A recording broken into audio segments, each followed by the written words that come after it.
La funció de la fisioteràpia durant el postpart és la d'acompanyar a la normalització de les estructures lombopèlviques fins a arribar a un estat pregestacional. I què vull dir amb això?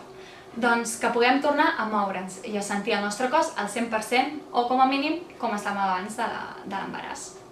Hem de tenir present, però, que aquesta recuperació vindrà molt marcada per l'estatus hormonal, que vindrà molt regit sobretot per la lactància i pel retorn de la menstruació, i que aquests fets poden fer que, segons la persona, els tempos puguin variar una miqueta. És cert que durant les primeres 9-12 setmanes el cos està immers en un absolut retorn a un estat no gestacional i que moltíssimes coses de les que vagin apareixent durant aquest període es resoldran soles. Però sí que és veritat que en algunes ocasions poden aparèixer dolors derivats de postures del part o de la criança, edemes a la zona pèlvica, a la zona abdominal, sobretot al voltant de cicatrius, i a més, altres coses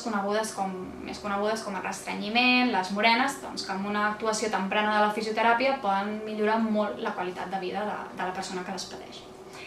Passades aquestes 12 primeres setmanes, seria ideal passar a fer una valoració del sòl pèlvic per valorar la zona lumbopèlvica i preveure futures patologies i per començar a tractar aquelles que hi hagin aparegut, com podrien ser la disparèunia, la coccibudínia, diverses perineàlgies,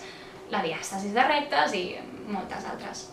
A partir d'aquí, sobretot a través de l'exercici físic, la fisioteràpia serà l'encarregada de donar a poc anar corregint les tensions de la pelvis, de l'abdomen i poder recuperar aquesta musculatura i aquest estat físic pregestacional, per tant de poder abraçar la maternitat o la paternitat sense dolor, amb bona autoimatge i percepció corporal i amb una plena forma física.